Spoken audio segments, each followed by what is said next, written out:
Hi, I'm Amy Moore. I am an instructor of ENC 0025 and Lit 2000 for the Open Campus.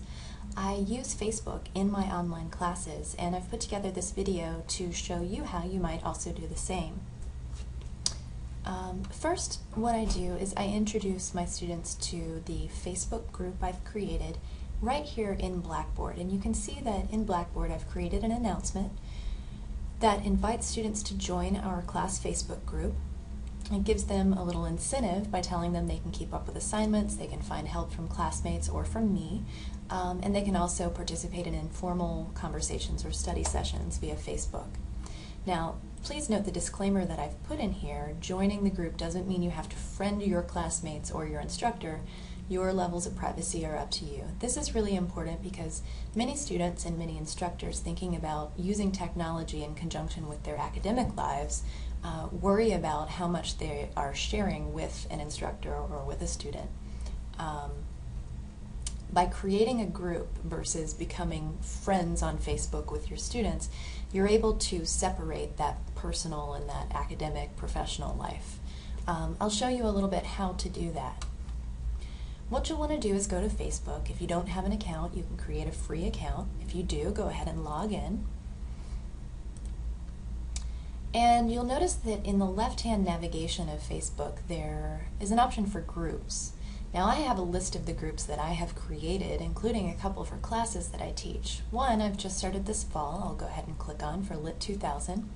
And you can see so far I've had, just a week into class, I've had 7 members join this group.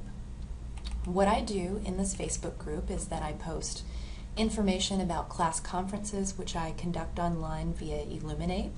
I include the link to join that conference here in Facebook so that anyone who happens to be logged in during that day, checking on friends and family updates, will also get an update from me saying, hey, don't forget our live chat session that's going on this evening. Click on this link to join us.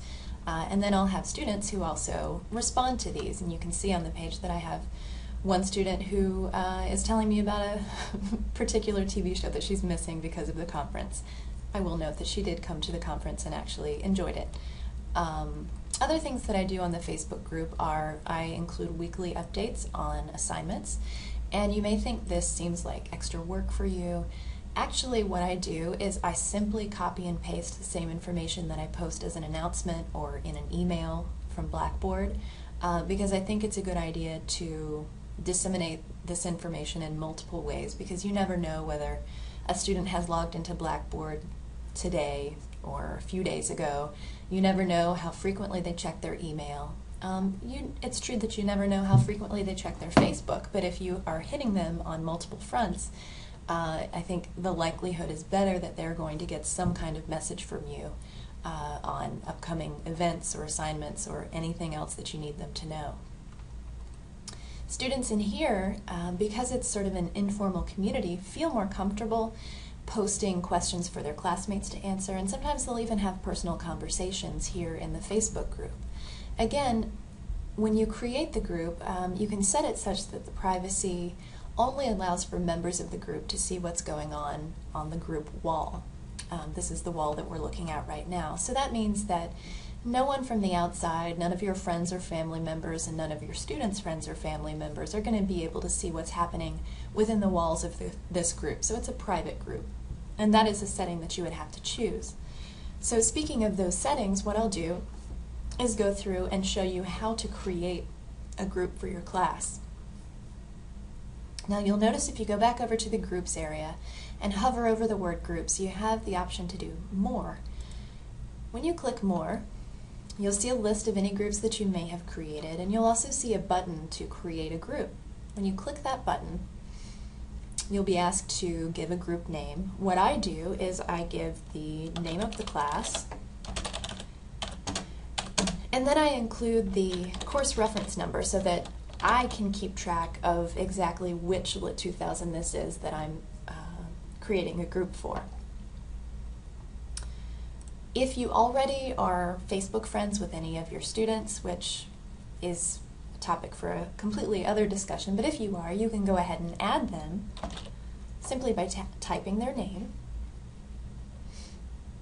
And then you can choose the privacy settings for this group. Now you can see that my default here is to create a closed group. What that means is that anyone who is my friend can see that the group exists, and they can see the members who are in it, but they can't see any posts. They can't see the conversations that are going on. So if someone happened to stumble across that I've created a Lit 2000 group, they might see the names of the students who are a part of it, but they wouldn't be able to see any more information about the students or about anything that they're posting within the group.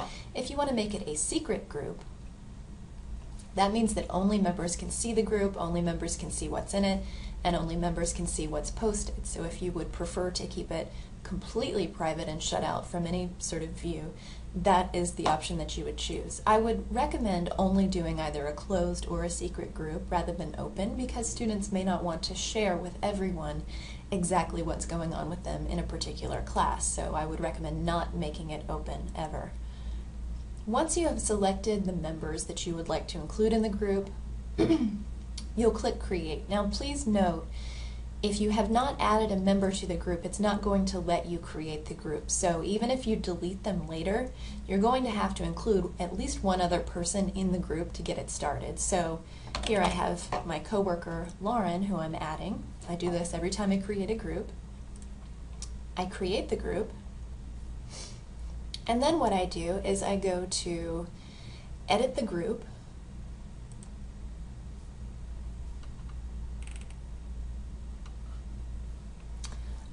and I choose some sort of an image to represent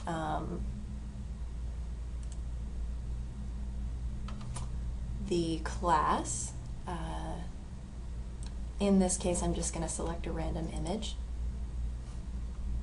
And this is just for fun, just for sort of identifying the group. Usually for my lit classes, I'll choose an image of an author or something to do with writing. Again, I can see that the privacy of this group is closed. Membership approval, only admins can approve requests to join. I'm going to select this because as an admin, I want to be the person who approves who can join. I don't want just anyone to be able to join this group, only my students. You can also set up a group email for the group if you want to have an email that anyone who sends to it will be able to send a message to all group members at the same time. You can do that. I don't ever do this because I collect that kind of communication either through private messages or through official college email. You can include a description of the group if you'd like, and then click Save. To go back to the group, you can click the link Back to Group.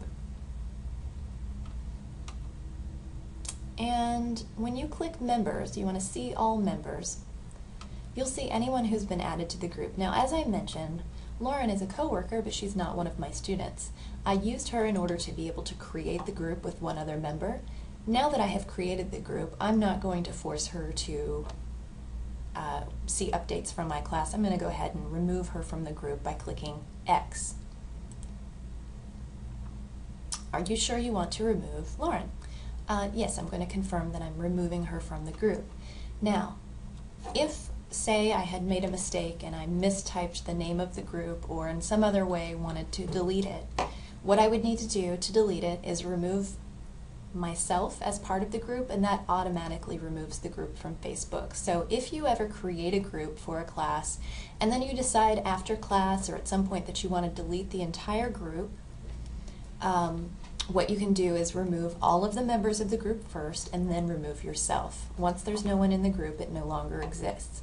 Now, I would recommend, if you have created a Facebook group for your class, save it. There's no reason to delete it. There's no sort of space constraints forcing you to delete these Facebook groups. And they are interesting for kind of going back through as an archive to see, what kind of conversations your students are having in your classes. It can help you plan for future classes. It can help you design the group in a different way in the future. I just think it's a good idea to hold on to it. And you never know when a student may, for example, appeal a grade or something to that effect. It's always a good idea to have documentation from any communication you've had with them. And this Facebook group is no different.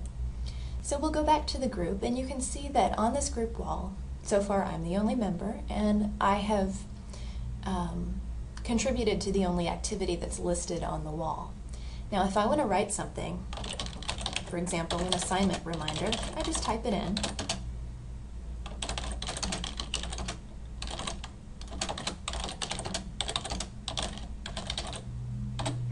And click Post.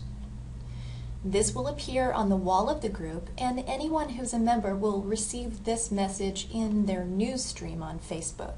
It doesn't appear as a particular priority. It doesn't appear as anything separate from other items in the news stream. So as we know about Facebook, anyone you're friends with on Facebook, when they make a post, it's going to appear in a stream of news that appears on your Facebook homepage.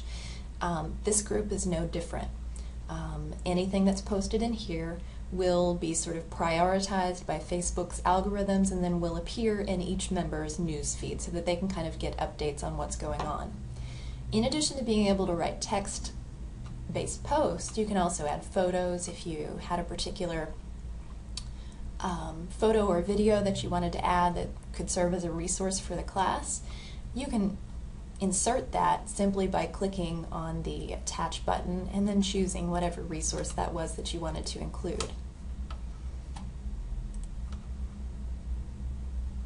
And you'll see that when you post that, it may take a moment,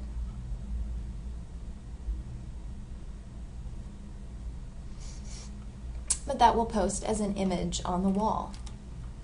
You can also ask your students a question. So let's say, would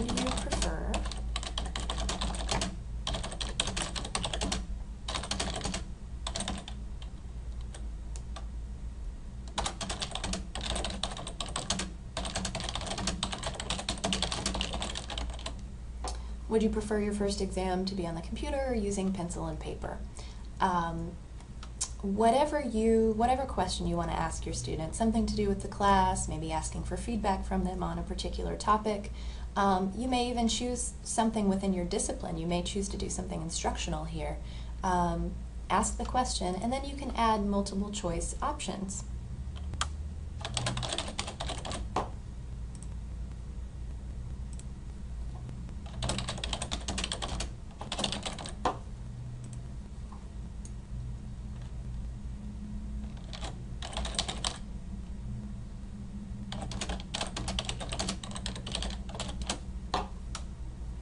And you can see you can add whatever you would like, and once you post it, your students have the option of clicking a checkbox in order to contribute to a particular number of votes for whatever selection.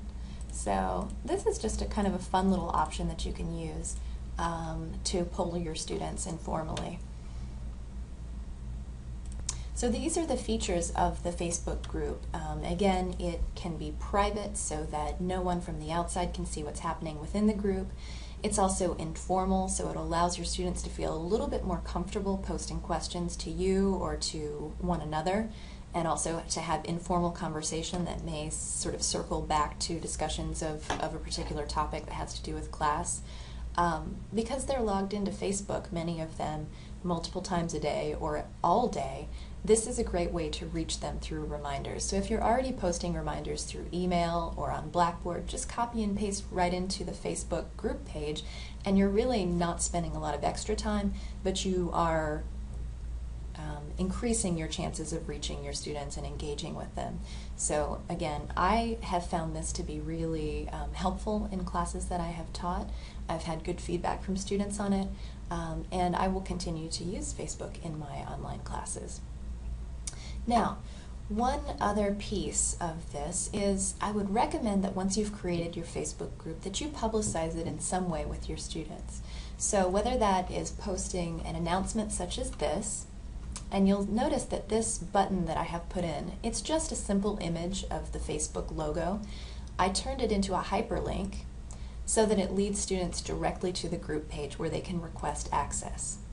This is how I promote the group. I also, in my first week's virtual conference, let students know, please join the Facebook page because it will give you another way of getting updates about class. That's another way that I promote it. And then in my first welcome email that I send out to students, I also include a link to the Facebook group page and invite students to join without requiring them to. There are some requirements in the course that are important. When it comes to technology, some students are more comfortable with it than others. I do require my students to participate in online conferences a certain number of times per term, but I don't require that they connect with Facebook. I just give it as an option for them to get an additional way of getting reminders and updates on the class. So that concludes my description of how I use Facebook in the classroom. If you have any questions for me or would like to hear more, you can contact me at ammoore@fscj.edu, or please feel free to call me at 904-632-3115. Thanks.